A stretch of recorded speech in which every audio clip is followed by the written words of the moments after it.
నా పేరు గోపిరెడ్డి అన్న. ఎక్కడన్నా? మాది అద్దంకి కాన్స్టిట్యున్సీ అన్న. మరి అద్దంకి నియోజకవర్గంలో గెలుపోవడం ఎలా ఉన్నాయి అన్న? అక్కడైతే మాత్రం గెలిపోవటంలో మొన్నటిదాకా ఒక రకంగా ఉన్నాయి అన్న. ఈరోజు జగన్మోహన్ రెడ్డి చేపట్టినటువంటి సంక్షేమ పథకాలు కానీ అన్ని విధాలుగా అన్ని వసతులు అన్ని చేయించుకొని అన్ని విధాలుగా సాయం పొందారు జనాలు.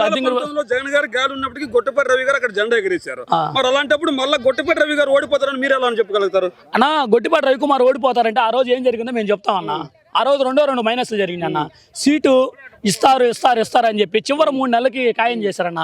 అదే మొదట్లోనే ఖాయం చేస్తే ఇదంతా ఉండేది కాదు, అంత మెజార్టీతో ఓడిపోయేవాడు కాదు. దానితోడు డబ్బు సరిగ్గా కొంచెం ఇదయ్యి అది జరిగిందన్న. రెండోది ఇంకోటి ఏంటంటే మొన్న రీసెంట్ గా బాచిన కృష్ణ చైతన్య అనే వ్యక్తి టీడీపీలోకి వెళ్ళాడు. వాళ్ళు వెళ్ళినంత మాత్రాన మా వైఎస్ఆర్ కాంగ్రెస్ పార్టీకి ఏమి కాదు. అక్కడ ఉన్నటువంటి నాయకులు కానీ కార్యకర్తలకు కానీ ఒక నాయకుడు పోతే ఒక నాయకుడే పోతాడేమో, అక్కడ ఉన్నటువంటి కార్యకర్తలు రారు కదా. నాయకుడితో పాటు పోతే ఇప్పుడు నువ్వే ఉన్నావన్నా, మీ ఇంట్లో మంచి జరిగింది, మా ఇంట్లో మంచి జరిగింది, ప్రతి ఒక్క పేదవాడు ఎస్సీ ఎస్టీ బీసీ మైనార్టీ అన్ని వర్గాలకు చెందినటువంటి వాడి ఇంట్లో మంచి జరిగింది.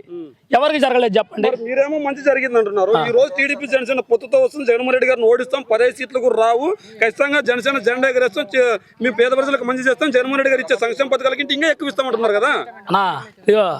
ఇగో మీసం మేలేసి చెప్తున్నాం. ఎందుకు రెడ్లకు మాత్రమే న్యాయం చేస్తున్నారు, మీసం మళ్ళీ మీరు? రెడ్లకు న్యాయం కాదు. ఏ నాయకుడైనా ఇప్పుడు చంద్రబాబు నాయుడు కానీ ఎవడైనా కానీ నా ఎస్సీ నా ఎస్టీ నా బీసీ నా మైనార్టీ నా అక్క చెల్లెమ్మలని ఏ ఊడైనా అన్నాడా? ఎవడైనా అన్నాడా?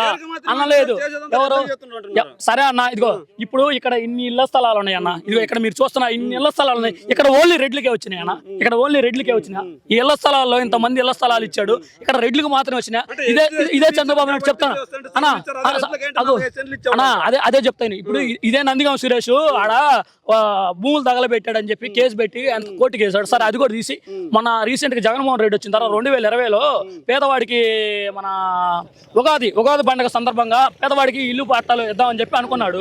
ఇదే చంద్రబాబు నాయుడు కాదు కదా? ఎస్సీ ఎస్టీలకి అందరికి ద్రోహం చేసి ఆ కోర్టులో వేసింది ఇదే చంద్రబాబు నాయుడు కాదా? చెప్పండి. అప్పుడు ఎవరు తీసుకొచ్చారు?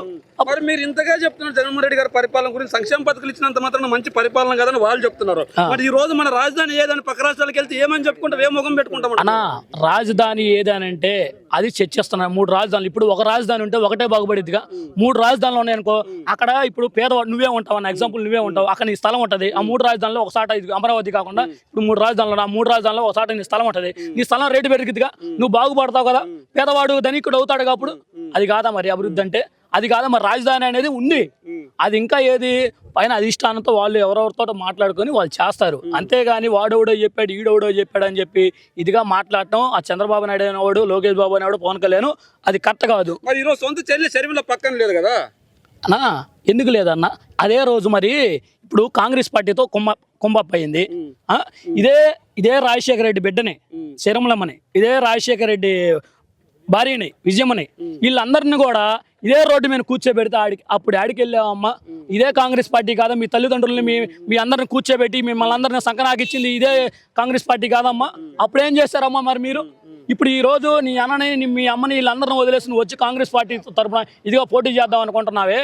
మరి ఆ రోజు ఏమైంది? ఆ రోజు నీ అన్నని జైల్లో పెట్టలేదా? ఆ రోజు మీ అమ్మని మీ వదిలిని మీ అందరిని మీ ఆయన మొత్తం రోడ్డు మీద నిలబెట్టలేదా? అప్పుడు ఏమయ్యారమ్మా?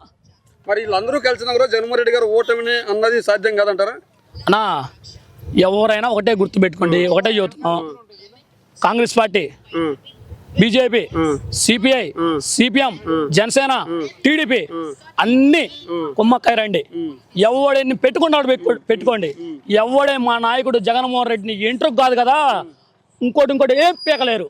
అర్థమైందా? ఎందుకంటే మా నాయకుడు జనానికి మంచి చేశాడు. ఎవరికైనా కూడా ప్రతి పేదవాడి ఇంట్లో ఇల్లు పట్టా అనేది ఉండాలి. ప్రతి పేదవాడికి ఇల్లు లేనటువంటి ప్రతి పేదవాడికి ఇల్లు అనేది ఉండాలని చెప్పాడు. అదేవిధంగా అమ్మఒడి, విద్యా దీవెన, వసతి దీవెన, గోరుముద్ద, వసతి దీవెన అన్ని చాలా ఇంకా చెప్పుకుంటా పోతే చాలా ఉన్నాయి అన్న. అన్ని చేసుకుంటా వచ్చాడు. ఇదే నాయకుడు, ఇదే చంద్రబాబు నాయుడు, ఇదే పవన్ కళ్యాణ్ ఎంతమంది ఏమన్నా చేశారన్న? పొత్తులు పెట్టుకొని జనాన్ని మోసం చేశారా తప్పితే ఇదే ఏళ్ళ పట్టాలు ఎవరైనా ఎంతవరకు ఎప్పుడైనా చరిత్రలో ఇచ్చాడు అన్న? అతను 40 ఏళ్ళ ఇండస్ట్రీ అంటున్నాడే.